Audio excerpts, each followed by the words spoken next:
Okay. Here we go. Don't do a BG. Hidden items video? Well, we got like 10 other ones we gotta watch. Greetings, ladies and gentlemen. Melderon here. Before I get started with this video, I'd like to state that this is obviously an opinion piece.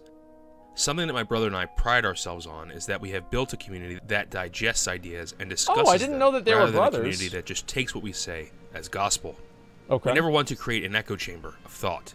Rather, we firmly believe that discourse and freedom of ideas and conversation are of the utmost importance. Good. So if you agree or disagree with this opinion, let us know. As long as you are respectful, we will do our best to reply. Also, we'd like to thank Druid Theory Crafter and friend Taladrill for helping us write this script.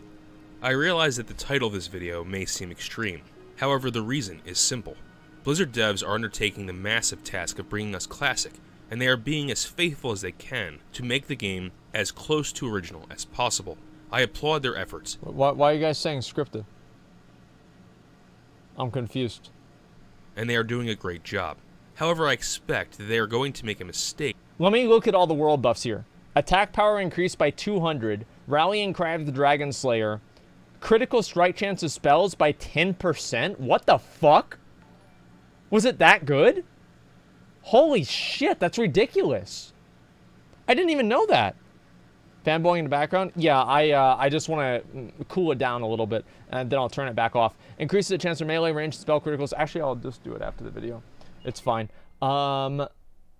This is insane. I didn't even know all the world buffs, and you could put all these together on at the same time? By implementing world buffs as is. World buffs existed in vanilla and should exist in the game, right, with their mechanics and effects unchanged, right, but with one exception. Okay. World buffs should be removed from players automatically when they zone into a raid instance. This video will explain world buffs' impact on raids, the damage they do to player experience, and why their use, specifically in raids, is the definition of a significant gameplay exploit. We can all agree that vanilla had a lot of unique quirks and oddities. However, things that constitute exploiting the game are not beneficial to the health of the game. I hope that anything found to be something that meets the criteria of an exploit, regardless of its presence in vanilla, would be fixed by the developers for Classic. Okay. Before going into the discussion, let's go over what an exploit is. From Wikipedia. In video games, an exploit is the use of a bug or glitches, game system, rates, hitboxes, speed or level design, etc. by a player to their advantage in a manner not intended by the game's designers. Keep this definition in mind when seeing how world buffs affect the user experience. Well, I think that, all right, so let's before we get into any of this, I want to go ahead and say, guys, these guys make great videos, okay?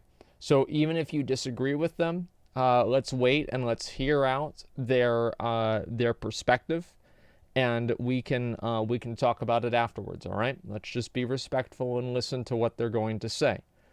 These guys have played vanilla for a long time. They have a very probably nuanced opinion of this that could or could not be influenced by their experience on private servers. And I think that their experience does deserve at least a listen. You will see that world buffs are an exploit because players utilize the game's system to their advantage to simplify raid encounters. And this behavior was not intended by the original developers. Okay. With the understanding of how world buffs could fit the criteria How do we know that? Of being an exploit, let's turn to some pros and cons of their presence in the game, and then get into the day-to-day of how they are utilized by the players. All right. World buffs add a significant incentive to do world PvP events. Yeah. This is probably the biggest pro to keeping world buffs in as is. World buffs are understandably extremely sought after, so it can be incredibly rewarding for a guild to lie in wait to destroy an opposing faction's guild who's about to enter their weekly raid with world buffs. Additionally, with solo PvP play, players such as priests can remove world buffs while lying in wait at raid instances to the same effect. World buffs cause more general world interaction, since you get these in Dire Maw, on Zandalar Island, in Felwood, and even at the Dark Moon Fair, your chances of running across opposing faction players is higher. Of course. World buffs provide additional competition for the highest level guilds. They do. A wipe will be a guaranteed loss of any chance of competitiveness from that guild He's or talking any about member of that speedrunning. raid team for the week. Yeah, for speedrunning. The guilds that do the content without wiping will be the competition. I want to just say that isn't this a very, very sexist picture? There are no women on here. It's only 5 men competing. This is why This is why we need feminism right here, okay?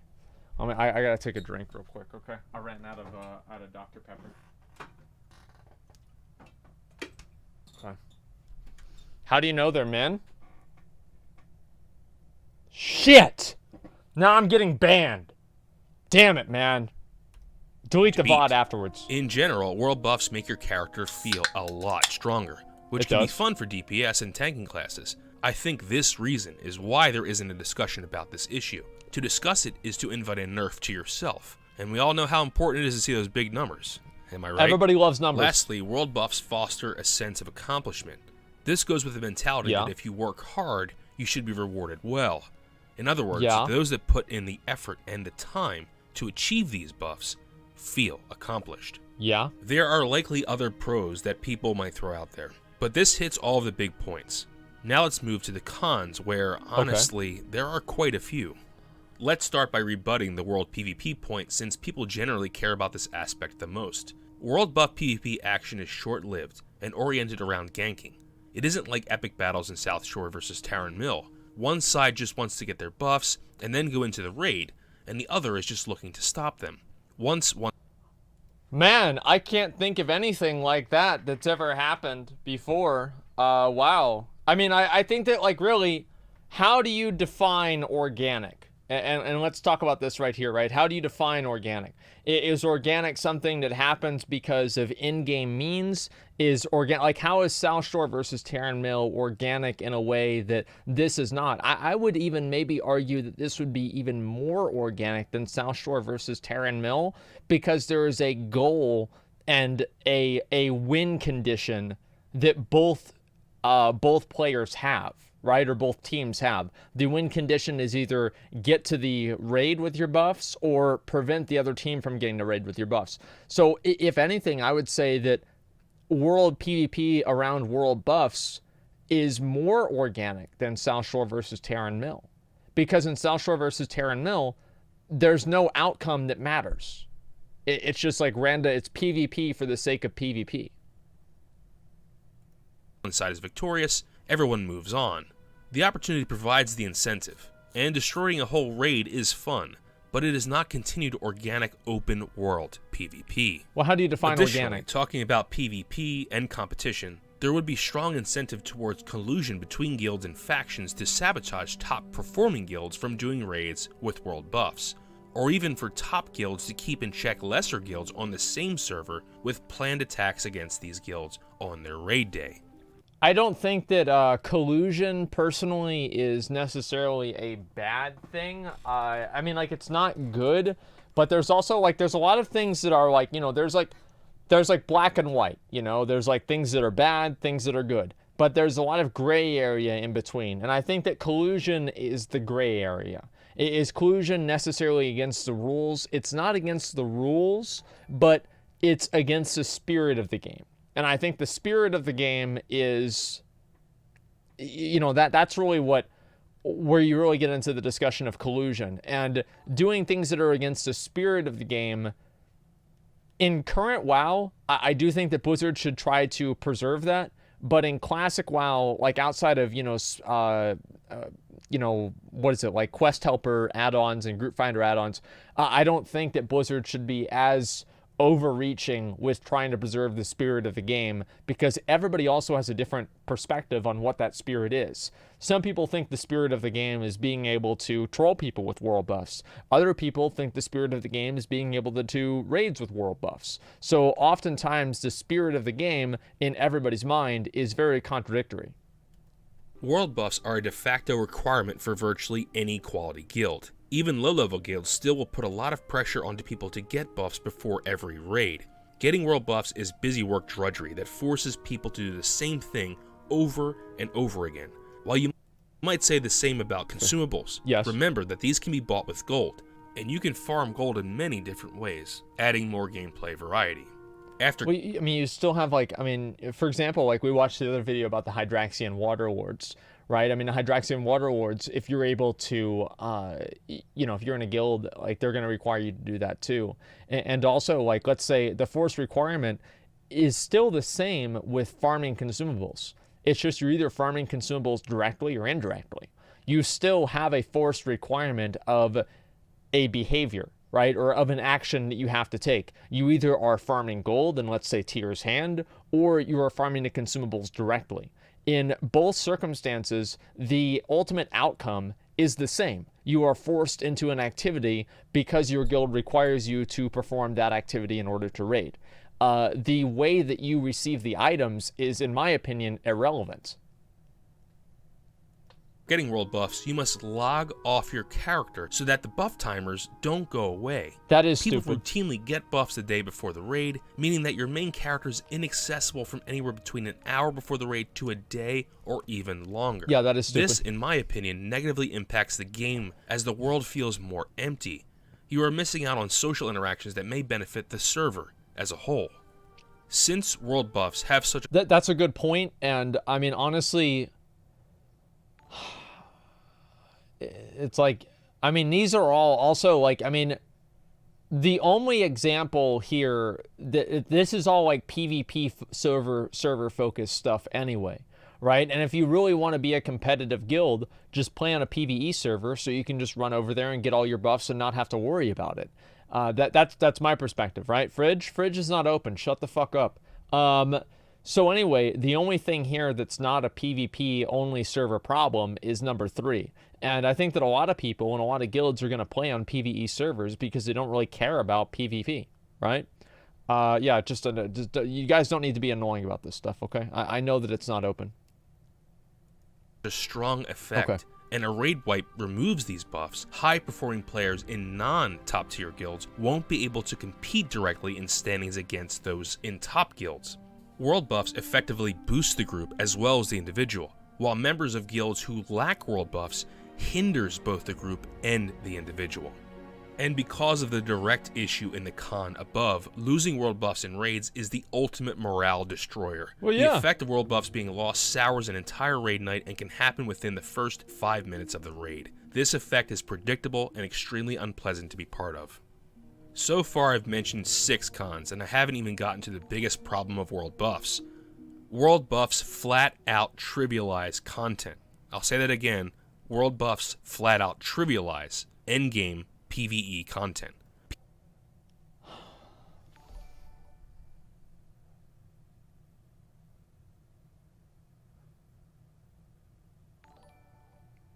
That's like saying that it's like, imagine getting in a boxing match with a blind person. World buffs are putting the blindfold on the blind person. It's already trivial. It's already trivial. Like it's already easy. Like there's no like it's already a joke. That's what I'm saying, right? Not really? Wait, what do you mean not really? How is it already? Yeah, I mean, they're already extremely easy. The world buffs make them easier, yeah, sure, but if you're wiping in the raids, it's probably not, like, I mean, your group sucks one way or another. It's the, yeah, I mean, not false. Yeah, I don't think so. He's saying that good gear trivializes content. Well, world buffs have minimal effect on difficulty. I don't know. I mean, I think if you have all of them, it makes them a lot easier, but I mean, if you're a guild that's like getting world buffs, getting all of the world buffs in order to do a raid, your guild's probably already really, really good, and you're going to be able to clear the content anyway. If you're good enough to clear the raid, you deserve the buff. Yeah, exactly. The argument is that world buffs trivialize content. You need a 0 wipe run, which is already trivial for your gear. Well, yeah, I mean, so it doesn't matter. I don't see why it would matter, because you're still getting the same result. You're still clearing it very fast if you have the gear enough to do world buffs and do a speed run in the first place. So it just makes something that's already going to happen fast happen even faster. The toxicity thing, it's like, I mean, anything does that. I mean, you can use that argument for a million different things. Continue the video. Explain how much more powerful you become with all world buffs on. Okay, well, we'll keep going. We'll keep going.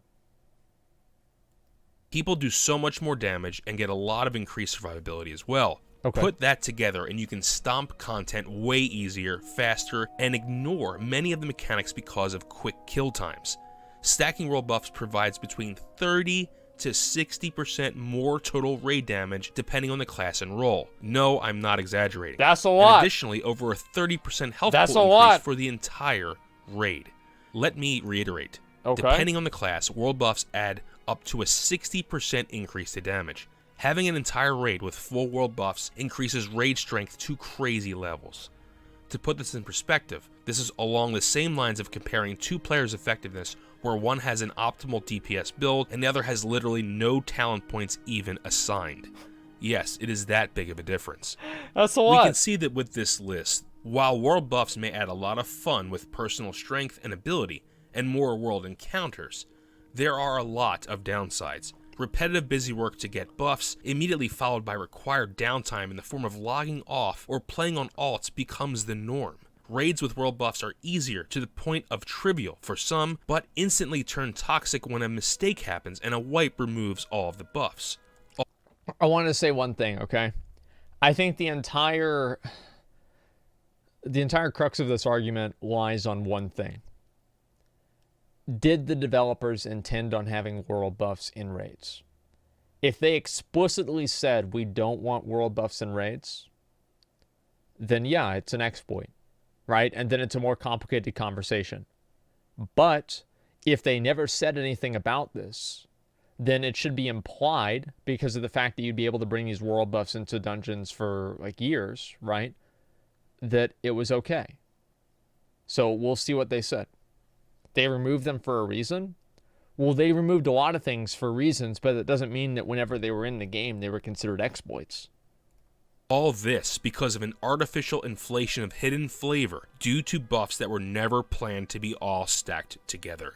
Let's take a little tangent to go over what the experience is like for players if world buffs are a thing in Classic. Those of you that haven't been around the private server scene can benefit from seeing how the flow works. Okay. You'll start out by taking a flight over to Feralis and then ride over to Dire Maul.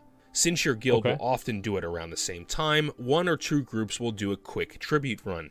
Once done, everyone there will enter a raid group, and with a cap of 5 people concurrently in the dungeon, one by one people will trickle in, piggybacking off the initial clear to get the buffs and then leave either by Hearth or Port. That's if you so are acquiring ridiculous. these buffs the day before the raid, then you now log that character off until raid day. That's right, you can't play your main character until the actual raid starts. On raid day, or immediately following your Dire Maul buffs, you will go to Stormwind or Orgrimmar and log off. Since the Onyxia and Nefarian heads are on a timer, you'll now have to have a personal or guild-wide scout who will let you know when the buff is going out. By the way, the respawn timer is somewhere between 2 to 8 hours. Once the buff process starts, you'll have less than a minute to quickly log your character in to nab the buff. After getting it, you'll go ahead and log off now, because the last buffs you'll get will be immediately before the raid. Okay, it's almost time to start the raid. Everyone is talking either on Discord or with alts since their mains are logged off, saving buff timers.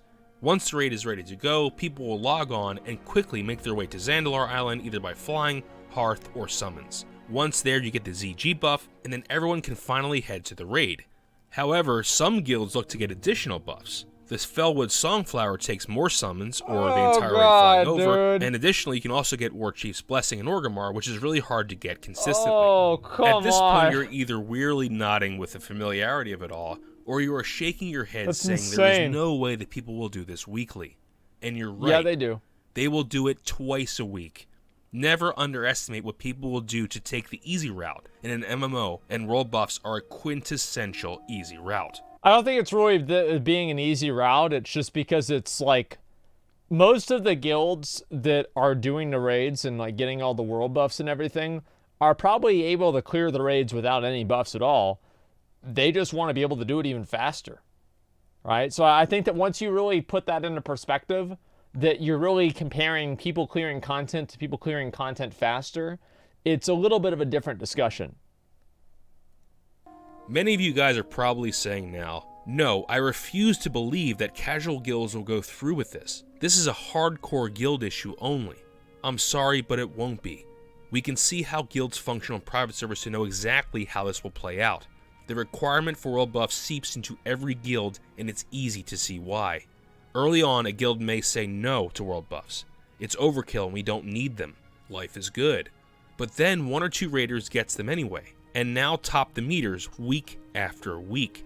Now others in the guild want to see what they can do to compete against them, and they also see the strength of the buffs, so they get them too. And on and on and on until those truly casual enough to not care about raid progress at all are the ones not doing it. What's the real motivation for this? That's actually a really good point, because that happens in like current raids. You know, that is very, very true. So what happens is that if you have something like that, and if there's like one person that takes advantage of it, it kind of creates a soft requirement for everybody else to take advantage of it, or they just get removed. So it's the same thing with, like, let's say artifact power back in Legion.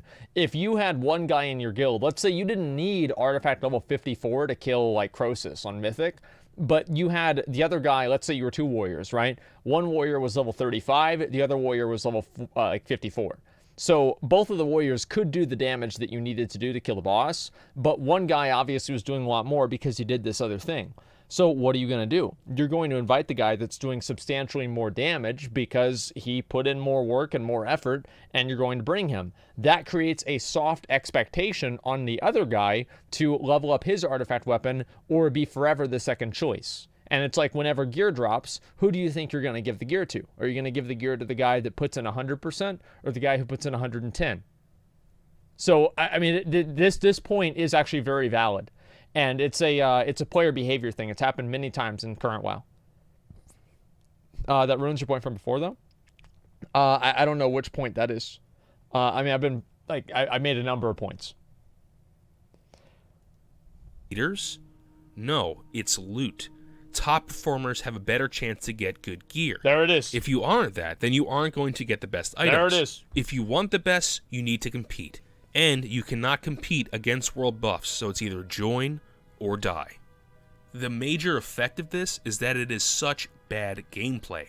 Look at all the downtime.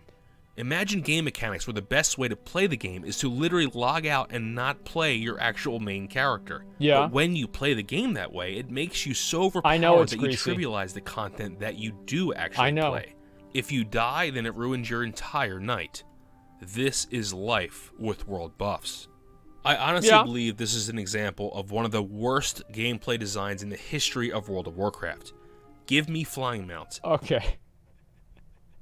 This guy hasn't played Legion or BFA.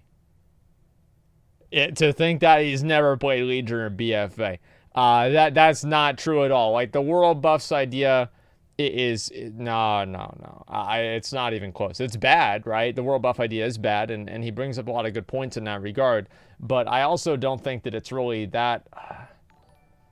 Like, well, let's finish the video. Let's go. You have no idea. I mean, you have no idea. I know how Legendary has worked in Legion. That was awful. God, I can't believe I'm saying this, but even give me LFG. I don't care. It's not as bad as something that penalizes you for wanting to play the game with your main character. Okay, back on topic. Okay. This video started by saying that world buffs are an exploit. Bold statement, but hopefully the idea is softening a bit for you now. Let's keep going down this rabbit hole, shall we? We will now dive into a few historical exploits directly from Vanilla WoW, starting with the most infamous one, the Paladin Reckoning stacking incident. When this talent came out, there was no limit to the number of stacks you could build up, so someone was clever and spent hours building up hundreds of Reckoning stacks. And then, with his stacks, he went out and one-shot the world boss Lord Kha'Zix by himself. Blizzard then hotfixed this issue less than 24 hours later. Here's a fun one, only fixed in patch 1.11, the Nax patch.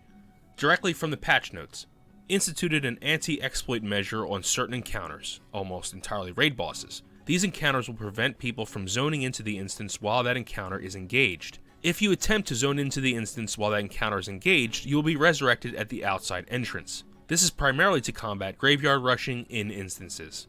Before this fix, during Onyxia for example, if you died, you could simply do a corpse run, re-enter the raid, and continue to attack the boss during the same attempt. Really? An even more significant exploit for allowing more player chances during a boss fight was out-of-combat rezzing.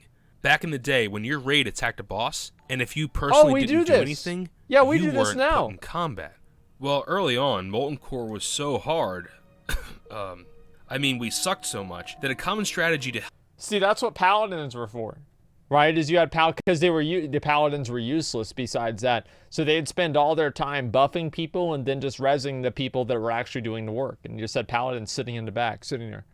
Well, hopefully I'll be able to get some loot this time. I sure hope Lawbringer drops. And then Lawbringer drops and the guild decides it's actually better to just vendor it and take the gold and buy an enchant for a real raider.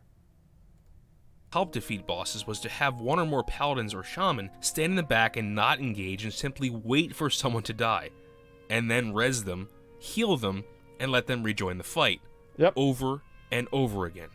We are so used to knowing that, apart from battle reses, everyone gets one chance to live for each boss fight. It's crazy to think that strategies were based on the opposite. Literally zerg the boss and res and do it again. But That's what thankfully we do. Blizz fixed it quick. Right? Well, it's great. Right? No! This was a problem that plagued MC in Blackwing Lair and only in patch 1.9.3, a month into AQ, and over 2 years They after finally the game's figured it release, out. was a fix added to finally put a stop to it.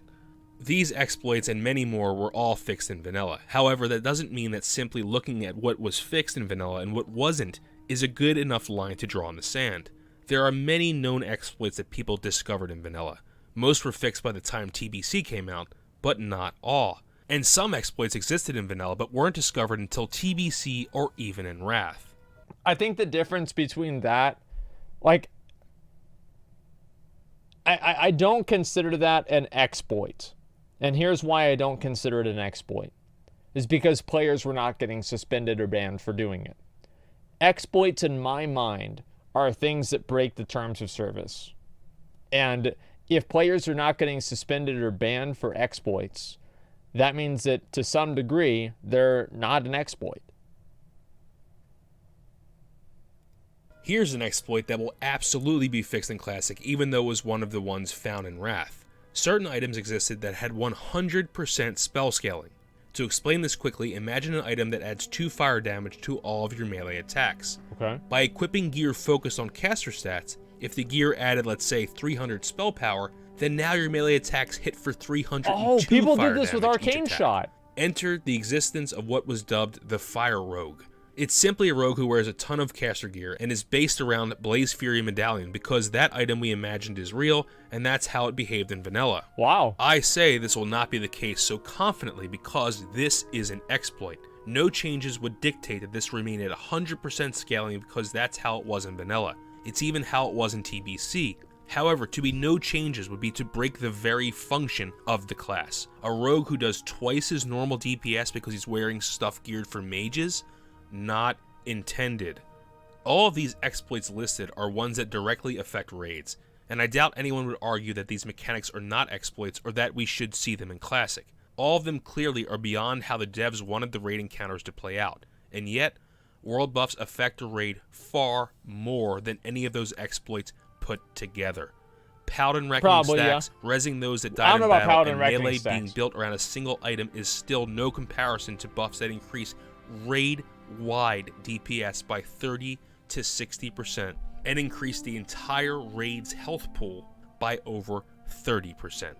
That, tied to the detriment of gameplay that affects how players play their characters just to accomplish this. World buffs are a game-breaking exploit that can't be allowed to be used in raid instances. One critical issue in talking about exploits is that something isn't an exploit unless someone is using it. It's emergent gameplay that causes these things to surface. For the vast majority of vanilla, world buffs weren't used as they will be today. Okay. Is that true or just hearsay?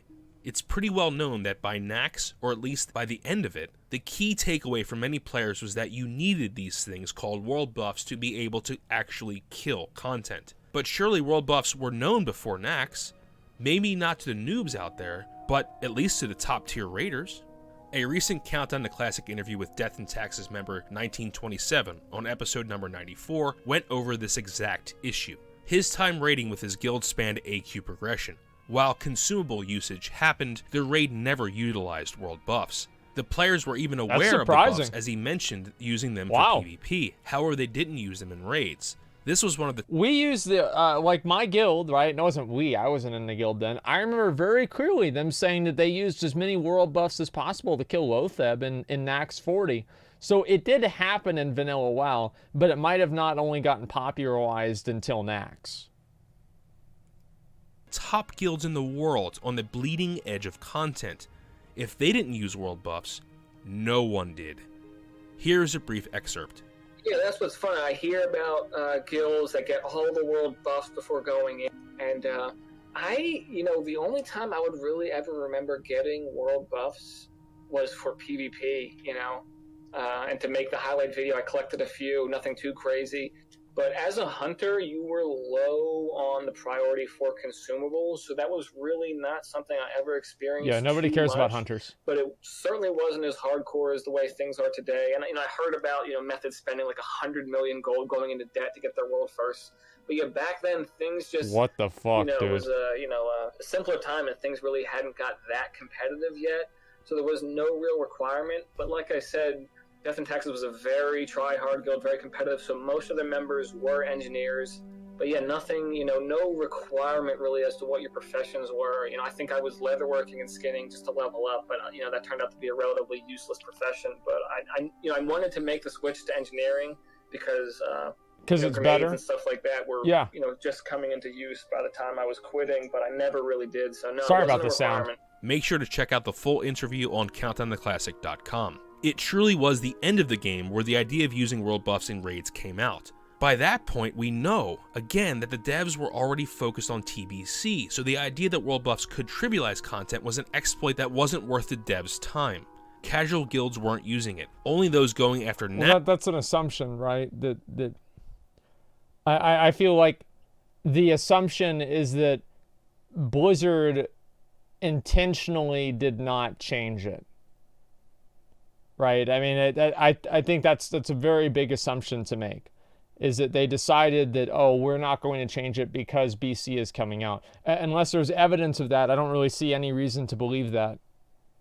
Nax gear were, and Nax was famous for almost no one experiencing the content. Right. So who cares? Move on to problems that actually affect players.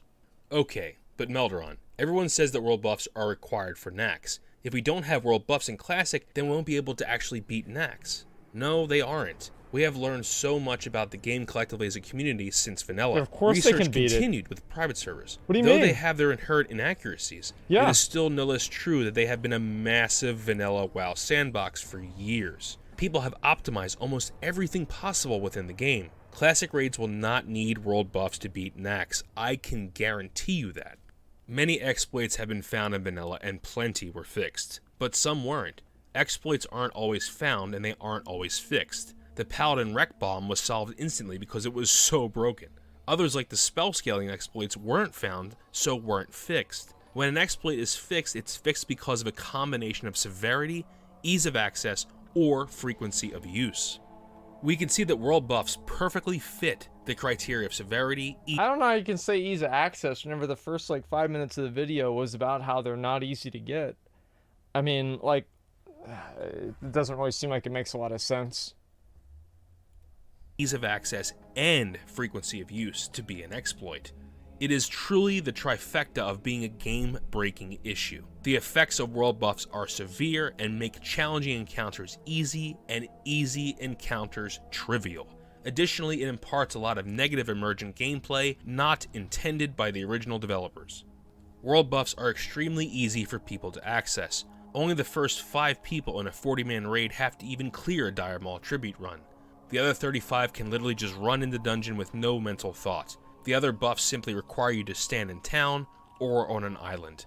They are able to be used in every single raid. Dire Maul buffs have no cooldown. Dragon Slayer can be activated twice per raid member, giving 40 full weeks of buffs at 2 buffs a week. And ZG can be used once per person, but there's a raid lockout for every 3 days for ZG, also allowing 2 buffs a week. ZG is also extremely easy and popular for alts to run, so there's a never-ending supply of them. If left into the game, we will see the use of world buffs as early as possible and utilized in every single raid unless the issue is fixed. How do we go about fixing it? Easy. World buffs don't need to be removed from the game at all. They provide a fun and interesting aspect to Classic. However, if a player enters a raid instance, these buffs should be removed from the player. all 20 and 40-man raids shouldn't allow for the use of world buffs in any way for completion of the content. Okay. Dire Maw, ZG, Ani, and Nefhead, Songflower, and the Dark Moon Fair buffs all should not work in raids. These buffs can still be enjoyed and used in PvP, in soloing, in world content, and in dungeons, but don't break raids with world buffs. The relevant longevity and success of Classic WoW significantly relies on PvE content being as difficult as possible. Thanks for listening to this epic dive in world buffs. Hopefully it was entertaining and might have made you think about the game a little bit differently. You might agree with me, or you might not. It's a hard point to know what the devs would do since world buffs weren't removed in TBC or Wrath. It's just buffs. Buffs can't be an exploit, right? Oh hey, before I leave you, check this out. Patch 2.1.0. Fengus's Fury, Moldar's Moxie, Rallying Cry of the Dragon Slayer, Slipkick Savvy, and Spirit of Zandalar. These buffs will no longer work on targets over level 63. Wouldn't that imply that the buffs were intended to be for players that were level 60, and then those players would be able to do the level 60 raids? How about that?